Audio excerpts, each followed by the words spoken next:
my cheeks, and then I can speak. I don't know how you do it.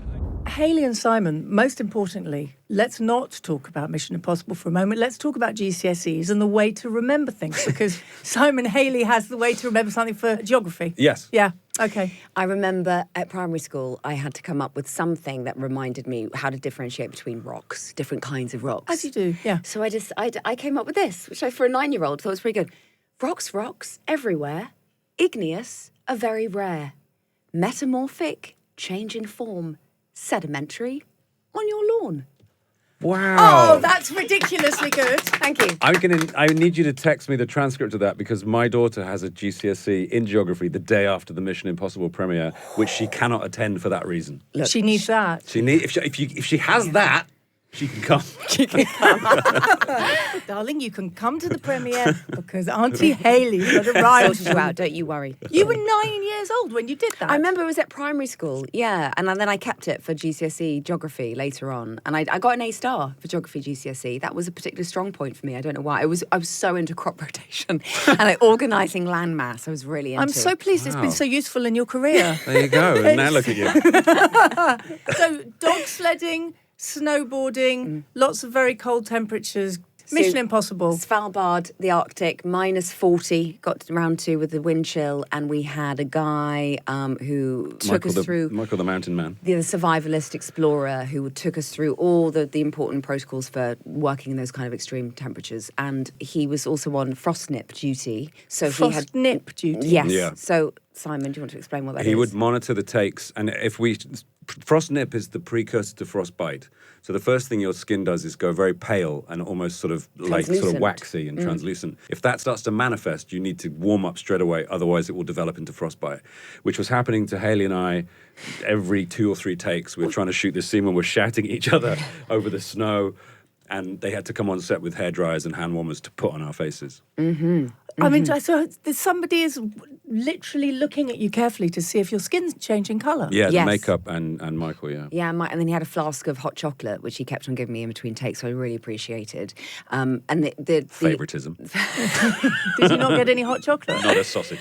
I drank it all. And do you remember we were given a spork that we had to, that was, Oh, yeah. do you remember? We Yeah. all Love a had a spork. designated spork, and then we'd have to keep it in our pockets, obviously, and then we could... To fight polar bears and with. there were no bins out there. Oh, You that's could put right, anything yeah. in a bin, so I'd put everything in your pocket. So these things you've got to think about when Okay, you're in the what did you have in Arctic. your pockets at the end of this then, please? So I had various sporks from people who had Sporks? stolen, Right, okay. forgotten who belonged to what. Wrappers of like protein bars Protein and bars, snacks yeah. from craft services. Yeah. So where did the dog sledding Dogs coming come into in? it. Yes, so I had to work with an incredible group of people who, and this dog sled team.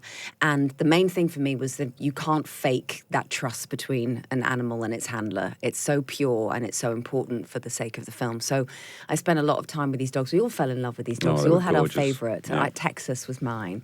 There was a puppy that was also bigger than He was everyone huge, else's. yeah. He was... Baxter or Maxwell or Baxter. Something like that. He'll be listening. He'll be really He'll be disappointed. so- you he'll be can't so- remember his name. typical. How dare you? Tom wouldn't forget my name. Yeah, he really wouldn't. He would, yeah. To be able Batchy. to work... Batchy? Yeah. That's McHugh's dog. Oh, yeah.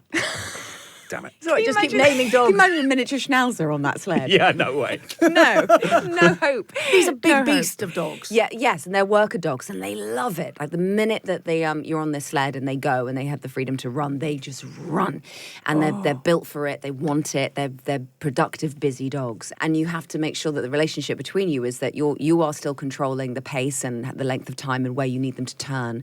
But if they don't trust you or they don't respect you, they'll do their own thing. I loved that feeling because when you know you've got a kind of a pack of dogs going, yep, okay, sure, left hip, sure, yep, you know that you've invested Did that they all? time. Is that their accent? Is that what they were? I just have this picture of you, and the dogs saying, "Yep, sure, yeah."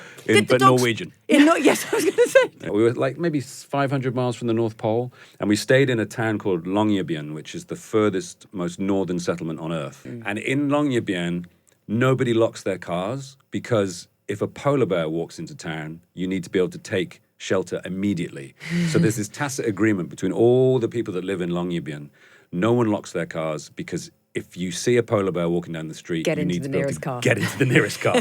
Did you see a polar bear? I've been very Yeah. jealous. Yes. Oh, you did? I'm so jealous. Yes. How Yeah. incredible. So the filming stopped a couple of times because there was talk that the polar bear in the distance, which we could see through binoculars, was going to cross the set, and of course, so it's we'd never interfere with whatever they want to do. Yes. So they dictated when we could work. Essentially, the polar bears were essentially writing the call sheets for us.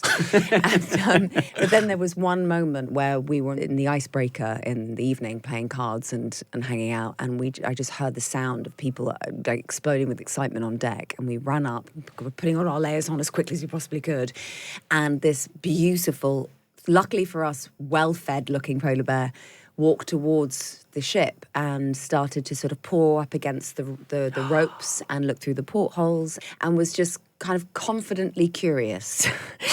And what's so dangerous about them is how deceptively cuddly they look.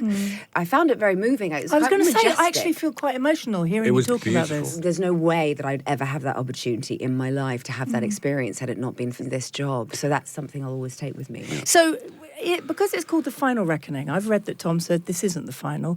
Does that mean it's not really the final? Because we don't want it to be the final. As somebody who loves these films, as you both know, Yeah. please, it's not the final. I think what's so satisfying about this film is that there is a sense of satisfaction and closure in terms of plot, in terms of character, who gets reintroduced from previous films that we know and love, and how there are certain plot points that kind of become tied up in a way that is moving, and you feel that it's right. That this is meant to happen. There's a real satisfaction. You're giving there. each other that look. It's a wrapping up. I mean, Tom would never say never because he doesn't intend to ever stop making movies, I mean, at 63, he'll be in July, I think. He's still sprinting faster than most 20-year-olds and jumping off things and hanging on to things. And he will keep doing that until I hope so. something stops him. Whether that's in Mission Impossible or not remains to be seen. Oh, well, I hope it's not the final one. So I did a deep dive in the nicest possible way. I learned something about you, Simon, that I didn't know. Excuse me while I just disappeared. Oh, where's she gone? Wait a minute. There's a rustle of the bag. Rustling. I went to the shop and I chose them myself. Get away. You are addicted to hot sauce. I am addicted to hot sauce. Oh, Yeah, wow, look at Oh my gosh, God, it's all Gabby, that's here. amazing. Mild, medium, and hot. Weirdly, you like to taste them off toothpicks. Yes, exactly. So we're going to start with the lightest mild. of them all, jalapeno and lime. Now, if you can't speak, Yeah. Hayley is a very good ventriloquist. I know that because she has this incredible talent. Yes. Right. Okay. Okay. So this is the mild. Yeah. Yeah, it's Oh, nice. that's refreshing. It's got a nice Oh, flavour. okay. Citrusy little kick. Refreshing. Little kick. Yeah. Yeah. Good reaction. Little wake up. Okay, we're going medium. Okay, let's do it. Medium. Yeah, that's nice. It's got that's a little lovely. afterburn to it. Yeah, It's the got afterburn. Yeah, it's got that. You can taste the chili in that one. Okay. It's, a, Yeah. real, We're it's going a lovely little tickle. Three. Let's go. It's Three three. chilies in. Oh, that's really sweet. Oh, it's Yeah, sriracha. sriracha. Oh, yes. Oh, he's going in again. Are you going in? Now, could you do ventriloquist? Now, he's drinking it. Right, can you do Simon? Fine, I can't do Simon's. I can't do Simon's Don't do voice. that I'll again. drink from the You chili just- and you do. Go. Oh, that's Wait. Oh, that's lovely. That's very nice. Yes, I like that one. Yeah, so I bring out my treats and then I can speak. I don't know how you do it. I don't know how you do it. I can just make That noises. sounded like air coming out of a balloon. You just sound like you were gagged. I can't reveal my secret. you have to reveal I'm a little sorry. bit. It was amazing, classically Hayley. I've trained. always found that to be one of your most incredible party tricks. Thank you. I am an only child. Can you tell? I just love you two so much. Thank you very much, and thank you You're for the so welcome. fantastic film. Thank you. Gabby. Good to see you.